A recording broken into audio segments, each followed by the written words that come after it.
कि ਅਸੀਂ देखते हैं कि पंजाब के अंदर ਅੱਜ असुरक्षा की भावना है। हर व्यक्ति को भी यह लगता है कि मैं सुरक्षित नहीं, और जो घटनाक्रम पिछले दिनों तो पंजाब के अंदर हुए ने, जिस प्रकार बम ब्लास्ट का होना, अटारी के कोल RDX का मिलना, ये अनेक प्रकार की पंजाब एक संवेदनशील स्टेट है।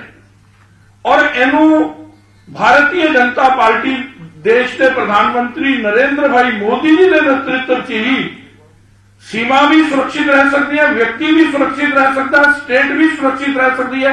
और जब तक सुरक्षा नहीं होगी, अमन नहीं होएगा, शांति नहीं होगी, विकास की कल्पना अधूरी है, विकास नहीं हो सकता।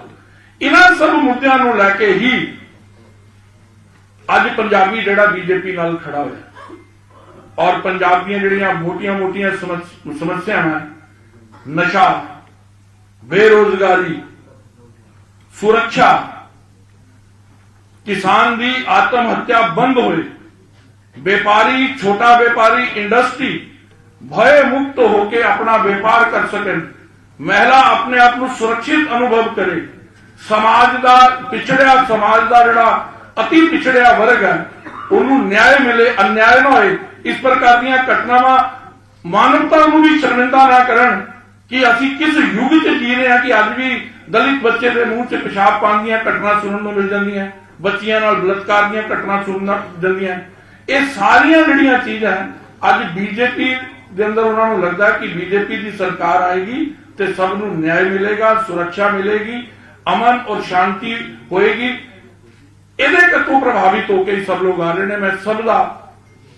मैं इन्नी गल कह सकदा, बीजेपी दूसरे तो अलग इस करके है जिन्होंने पार्टी नूं ज्वाइन किया। हुणे मैनूं कुछ लोग जिहड़े नवे ज्वाइन होए सी कहंदे जी जदों असीं आए सी मन च थोड़ी जी हिचकिचाहट सी, लेकिन जो स्नेह, जो प्रेम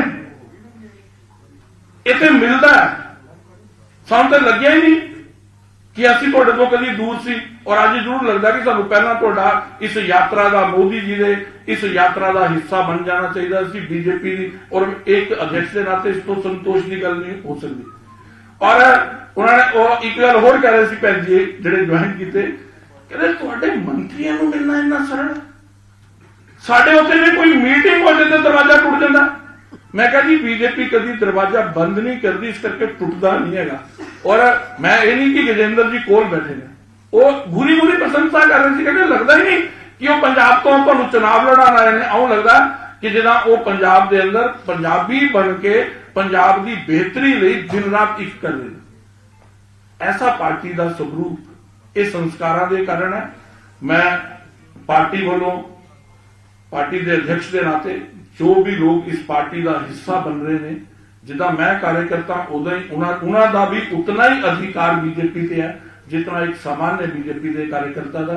और इस परिवार नूं पंजाब की बेहतरी लई असीं सब मिल के साडा पंजाब हिंदुस्तान का सब तो वधिया सूबा बने, इहदी यात्रा के अंदर हिस्सा पावांगे। और असीं सब मिल के चुनावी समर नूं भी जितांगे और पंजाब के अंदर बीजेपी का कमल खिलेगा। इन्हां शब्दों नाल बहुत बहुत धन्यवाद आप सब का। आपने कोई एक दो क्वेश्चन पूछना चाहोगे?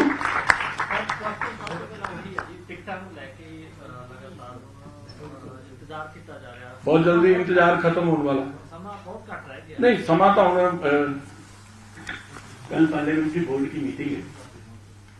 भारतीय जनता पार्टी में पार्लियामेंट्री बोर्ड सुप्रीम अथॉरिटी होता है, वही इस चीजों का निर्णय करता है। कुछ पार्टियां ऐसी हैं जिन्होंने अमृतसर की टिकट जो है वो फजलका में अनाउंस कर दी थी। इसलिए कल मीटिंग है, कल तक इंतजार करिए। जैसे मीटिंग खत्म होगी उसके बाद में मुझे लगता है कि शीघ्र आपको शुभ समाचार मिलेंगे।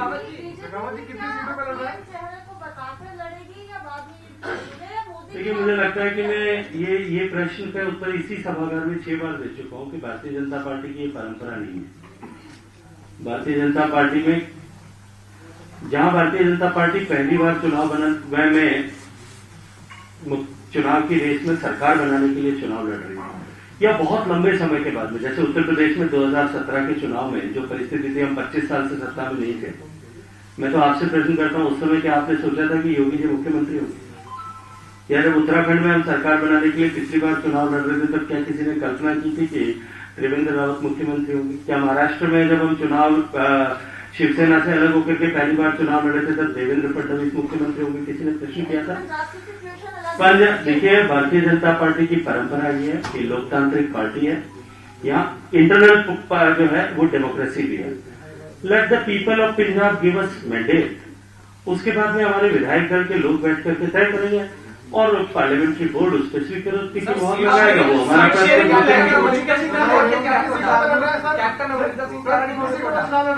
ठीक है, मैंने कहा कि एक बार परिणाम आ जाने दीजिए, मुझे लगता है उसके बाद में इन विषयों पर विचार करेंगे। थ्योरी जो प्रिंसिपल है भारतीय जनता पार्टी का वो मैंने आपको किया। देखिए, सीट शेयरिंग का विषय लगभग समाप्त हो गया है और जैसा मैंने कहा कल पार्लियामेंट्री बोर्ड की मीटिंग, एक बार पार्लियामेंट्री बोर्ड को उस पर मुहर लगाने दीजिए, उसके बाद आप सबके सामने देखिए वो भी ultimately all the decisions of seat sharing also to be validated by the parliamentary board. ਮੁੱਖ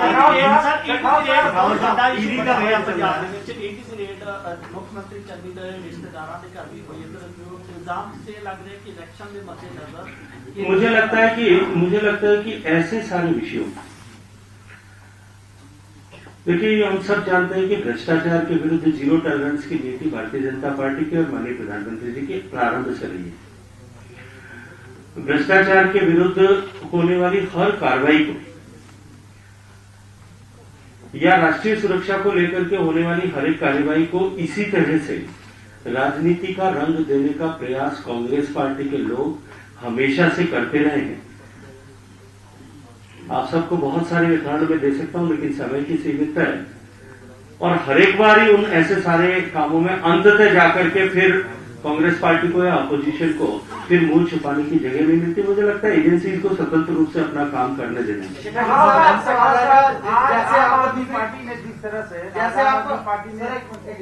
जैसे आप दूसरी पार्टियों से बहुत सारे कैंडिडेट्स को ले रहे हो, तो ऐसे नहीं लगता कि जो बीजेपी के जो लीडर थे उनको लग रहा है कि हमें दरकिनारा करके दूसरों को लाया जा रहा है?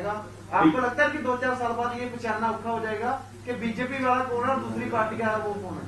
आपने कभी गंगा नदी को देखा नहीं? देवप्रयाग तक पहुंचती है, गंगा का स्वरूप लेती है, तब तक 108 धाराएं उसमें कुल मिलाकर के मिल चुकी होती है। जब वो बंगाल में फैजलगंज में जाकर के खत्म होती है, महासमुद्र में विलीन होती है, तब तक पता नहीं कितनी बड़ी बड़ी नदियां आकर के मिलती हैं। लेकिन गंगा के पानी से इतनी श्रद्धा जो फैजलगंज में बंगाल में वही देवप्रयाग में, वहां कहीं परिवर्तन नहीं आता और आइडेंटिफाई करके कोई बता नहीं सकता। तो क्या बीजेपी जो हमारी विचारधारा में आकर के हमारे साथ में चलेगा वो हमारे ही रंग का होगा, उसमें कोई परिवर्तन नहीं होगा।